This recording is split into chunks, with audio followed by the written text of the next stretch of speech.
What's going on, everybody? I'm sitting here in my driveway and I'm not on the water today. That might be a little bit different from what you're used to seeing, but we're going to be going over the boat. More than a couple people have asked me to do an overview of the boat. I wanted to wait until I was done with all of the upgrades and things like that to do a final overview, but I've had enough people ask me, so we're gonna go ahead and get it done. First and foremost, it's a 20-foot G3 made by Yamaha. It is a tunnel hull John boat, and it's one of the Gator Tough Johns is what they're called. It's a little bit underpowered. It has a 115/80 Yamaha jet drive on the back of it, and the motor and boat itself are both a 2018 year model. I got the boat for a really, really good steal of a deal, and it had low hours, and all in all, the boat was in mint condition. There was not a thing wrong with it. Just some things that I wanted to upgrade on from the factory design, because they do have some room for improvement. Any production manufacturer like that is going to make things very, I don't want to call it generic because then it sounds bad, but they're going to make things not as nice as it would be as like if you had a custom boat. So there's going to be some things that I do here to make the boat, or that I've already done here to make the boat a little bit more custom to me. Without further ado, follow me. We're going to go up to the bow and we'll start there. Okay, so we're here at the bow. First things first, on the boat, I have my Humminbird Solix 10. This is not permanent. I might go with the Explorer units. I might just get another Solix 12 to put on here. Not entirely sure. But for right now, the Solix 10 is connected to a down imaging transom transducer, as well as the 360 mega transducer up here on the trolling motor. The trolling motor, the power system, it is, bear with me, it's a motor guide. It's a motor guide. They're out of business. They're out of business for a reason. I'm not going to promote this trolling motor, but what I will say is it is a stopgap. It is a very inexpensive stopgap for me to have the spot lock feature on the river. This is not the permanent trolling motor that's going to remain on this boat. As soon as I have enough money to get a better trolling motor, I'm going to. And that is going to be probably one of the first priorities. There's a lot of priorities with this boat, so stay with me. So yeah, this is the Motor Guide Tour Pro. It does have the pinpoint GPS.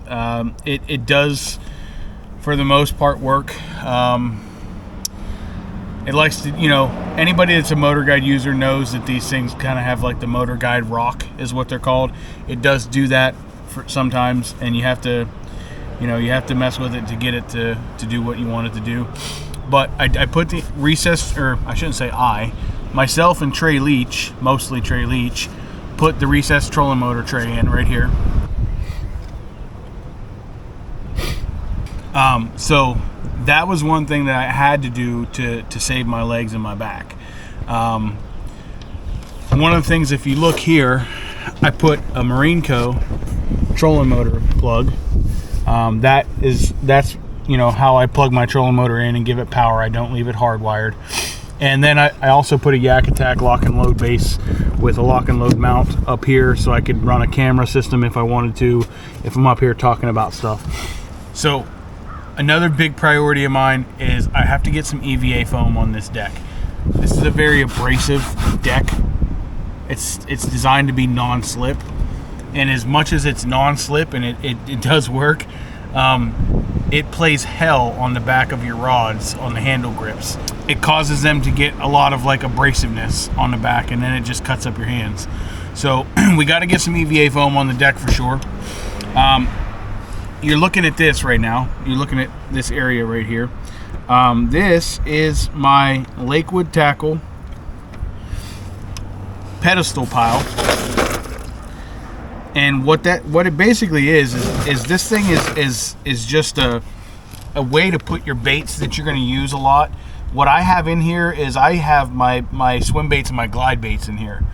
I feel like, those longer baits that don't fit in your typical Plano boxes, they hang really well in there. One really cool thing about the Lakewood boxes is that they hang and the hooks don't get caught up in each other and tangled. So whenever you pull one out, you know, you don't have to shake it and do all that jazz, which is really nice. So I also put here, I put rod straps on here. There weren't those on the boat.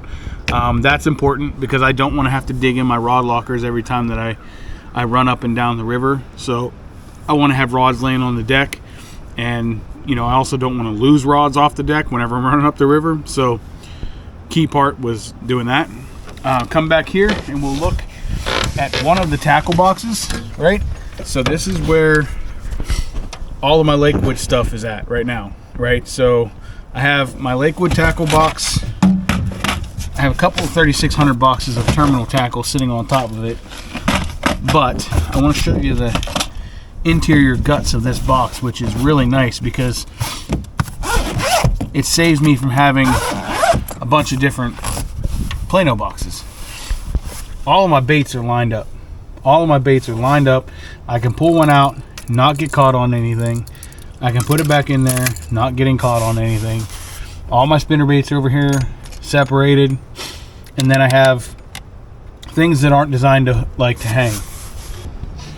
So again, on this side, this box is a lot more messy, but this is where my soft plastics,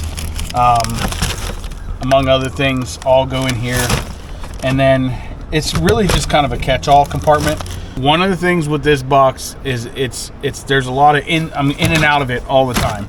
And to be completely honest with you, I need to go through here and organize it because this is not to my level. This gives me anxiety. We're just going to close that box up. One thing that you're going to hear with these compartments that I have to get with tray leech on, I have to get some supports welded onto the back of here to keep it from flexing and creaking. But listen, I don't like that, so we're going to change it. I mounted some Yak Attack T-Reins right up here.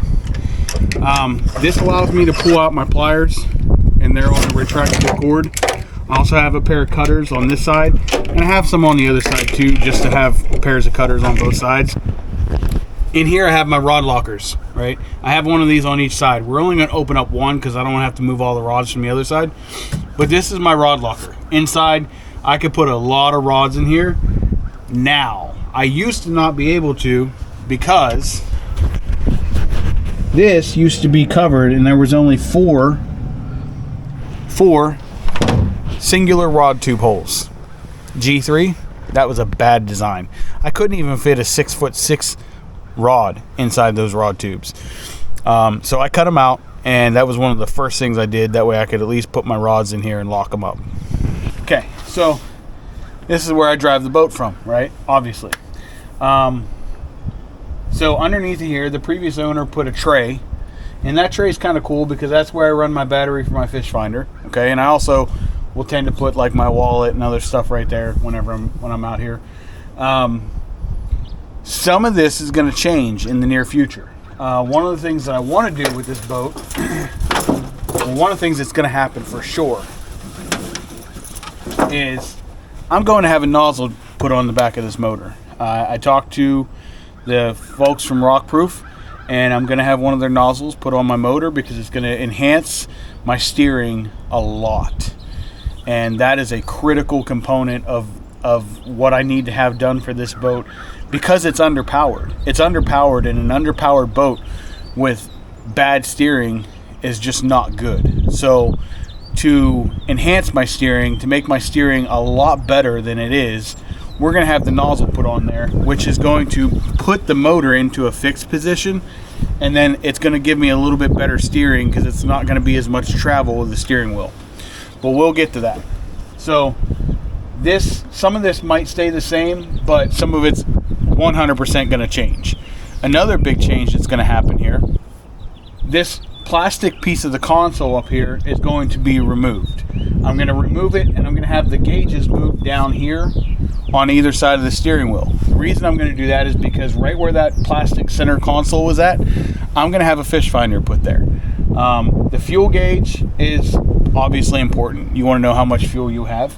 but I don't need to know how much fuel I'm having right in front of my eyes. What I want to have right in front of my eyes is a fish finder. And that fish finder will tell me my speed, and it'll also have mapping so I can have my navigation aspect of it. The tachometer I'm going to put somewhere that's somewhat easy to see, but I can hear what the motor's doing. So if it sounds like the motor's, too many RPMs, I can look at it, but I don't need to have it right in my eyesight, right in my face. So we're gonna change that around a little bit. There's gonna be some things that happen with that, but that's gonna, this is gonna look a little different at the end. So coming back here, I'm sitting on top of a live well right now that I'll never use as a live well. G3 put 2 live wells in this boat. I'm assuming one of them is a bait tank, and then the other one is for your fish.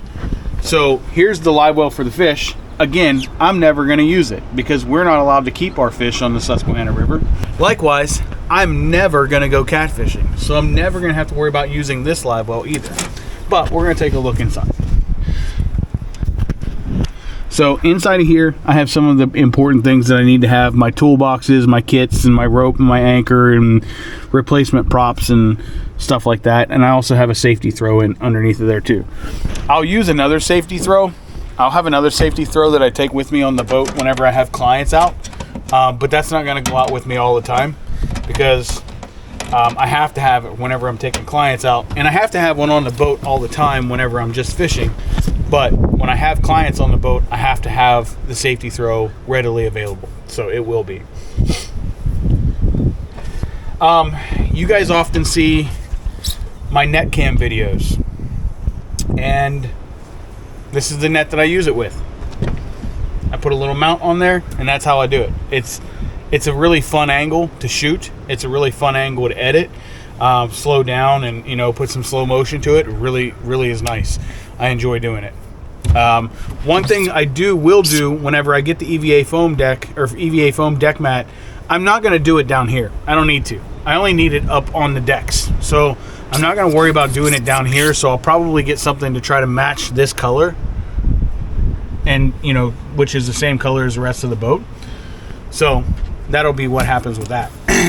Looking at these seats, these cushions, I guess if you're a hunter, if you like to hunt, these cushions don't look all that bad to you.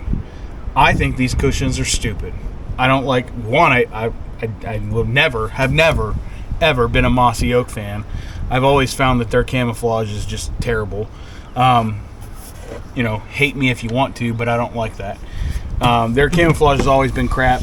I've always been a Realtree fan. However, this is going to change. This seat cushion upholstery is going to change. I'm just not sure what yet.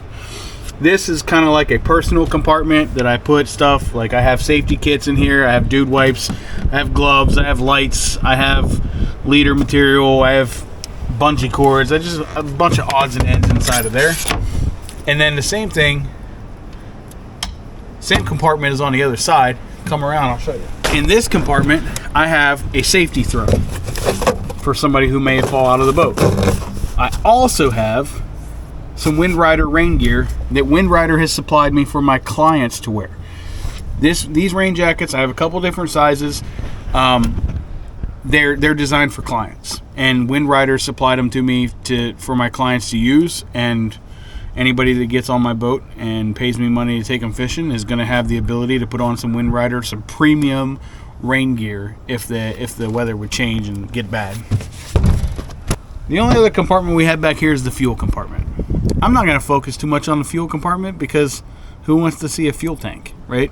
Nobody really wants to see that. Nobody cares. There was camo seats on this boat. They were the camo fold-down seats. I got rid of both of those. These are the Bass Pro. I believe they're made by Tempest. But they're just a basic boat seat. I got gray and different tones of gray to match.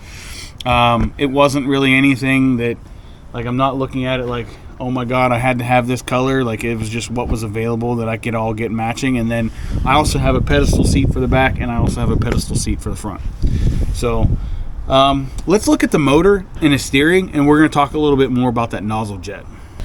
All right, so here we are with the motor, and This motor's one, it's a powerhouse, right? Yamaha motor, the 4-stroke is just a phenomenal motor.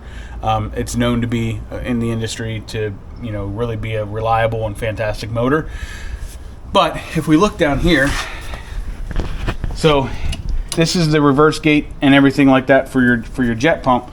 The nozzle, and you guys can see it on their videos right now, comes off a little bit further like this, and you steer the nozzle versus the motor. The motor will not move. It'll be in a fixed position, and you'll be steering with the nozzle. I believe at that time I'll be able to take these jet wings off, because I don't really think that they do anything at all for this boat. I think that they flex a lot, and I don't really think that those jet wings do anything for this boat. With that being said, I also plan on doing another thing with this motor, and I'll show you here in a second. So I'm going to be getting one of the top-notch CNC milled, it's a HD or HEDP. It's a plastic jet foot. I'm going to be getting a plastic jet foot that goes on this thing, and it's going to have, you know, I'm going to have the metal wings that can attach to it. That is going to happen, because I just feel like it's probably the smartest thing to do with as many rocks as we have in this river. I don't want to, you know, damage up this thing and have it be unserviceable, which I know that they last a really long time, but I don't, you know, I just want to have a plastic one. It's the same stuff they put on the bottom of the custom jet boats. And then if we look down here, the one other thing, this is a tunnel hull jet, as I said earlier. So the tunnel hull jet, the water comes through, and you get a clean catch on the water from the foot, and it allows you get drive the boat a little bit more shallow is the ideal situation there. This is my MDI transducer that goes up to the Solix 12 on the bow. As I said before, that's likely going to be changing, and you know, I just gotta. This stuff is expensive. Humminbird, Minn Kota, like if y'all want to sponsor me, you know, I'm all about it. I'll promote the life out of your stuff, because that's what I'm going to buy anyway. So, but we're going to put this motor down and close this video up.